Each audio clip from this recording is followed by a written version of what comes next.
ناصر في الوسط مازا ابراهيم، والسلام على التمريره، يا سلام على التمريره. هذا ما يريده عمورة محمد الامين، هذا ما يبحث عنه الهدف الاول. الهدف الاول للمنتخب الوطني الجزائري جاء مبكرا مثلما تمنينا، مثلما انتظرنا في بدايه الدقيقه 14. تمريرتان ساحرتان، الاولى مفتاحيه من ابراهيم مازا، والثانيه تمريره حاسمه من محمد الامين عمورة. سهله وبسيطه بالسهل الممتنع، هذا ما نريده في التدرج، في البناء، في الكره السهله، في التمريرات القصيره. هذه هي كره القدم السهله الممتعه الماتعه. شوف الإعادة، شوف التمريرة، يا سلام، النظرة الجميلة، طبعا الخروج الرائع من محمد الأمين عمورة، التريث، البحث عن الزاوية، يا سلام يا سلام. هدف جميل، هدف جميل من طبعا بغداد بونجاح رقم 35، الهداف الحالي للمنتخب الوطني الجزائري. لا يزال يسجل ولا يزال يستعيد حاسته التهديفية من مباراة إلى أخرى، يغيب ثم يعود للتهديف والتوقيع والتجسيد.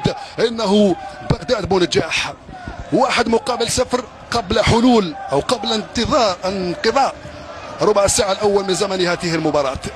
يعني سيناريو مثالي يتركنا نلعب بأكثر أريحية وبأكثر ثقة وبأكثر تحكم في المباراة، ونطبق ما نريده من تكتيكات ومن رسوم ومن نسوج كروية.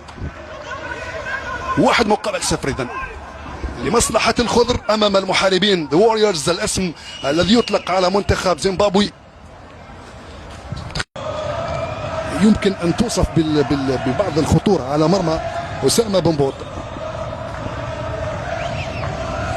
اسماعيل بن ناصر لرميز، وصلت من هناك بغداد بطريقة ممتازة، يا سلام. محمد الأمين عمورة يصنع الخطورة، عمورة التسديدة، يا سلام يا سلام. الهدف الثاني من محمد الأمين عمورة وفي لتقاليده، إن لم يسجل يمنح كرة، إن لم يخطف الكرة يصنع الخطورة ويضع الكرة في الشباك. الهدف الثاني محمد الأمين عمورة، قناص، هداف، متابع للكرات، يسجل ثاني أهداف المباراة لمصلحة المنتخب الوطني الجزائري بحلول الدقيقة 40. 1 لبونجاح و1 لعمورة، في انتظار القادم، في انتظار المزيد. محمد الأمين عمورة يبلغ هدفه رقم 20. شوف الإعادة، تابع الإعادة، واحدة من عمورة لبغداد والثانية من بغداد لمحمد الأمين، ولا يضيع حينما تهدى له مثل هذه الكرات. تسديدة قوية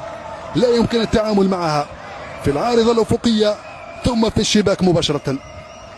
السلام على هذا السيناريو، تسديدة قوية من محمد الأمين عمورة، والهدف الثاني للمنتخب الوطني الجزائري. 2-0 بعد مرور 41 دقيقة من زمن المباراة. فرحة لريان ادنوري، هنا جوان حجام وصلته، جوان حجام، يلا يا جوان، توزيعة لبغداد من هناك ولكن قطعت من الدفاع، استرجعها جوان حجام. ابراهيم مازا صاحب المراوغات الجميلة، صاحب المهارة العالية، ابراهيم، الهدف الثالث،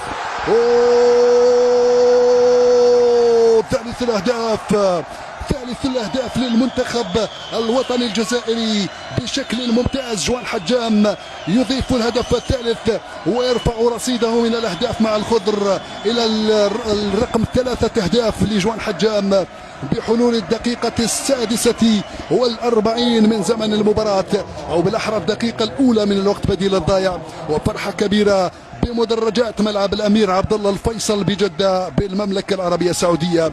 جوان حجام يضيف الثالث للخضر، وسيناريو ولا أروع بالنسبة للمنتخب الوطني الجزائري في انتظار طبعا الشوط الثاني وفي انتظار المباراة الثانية أمام المملكة العربية السعودية. شوف الانسجام السهل الممتنع في ظل الأخطاء الدفاعية، الاستغلال المثالي من جوان حجام، كرة عائدة من دون مراقبة في الشباك، يا سلام، من دون مراقبة. جوان حجام وضعها في الشباك للمرة الثالثة في هذه المباراة.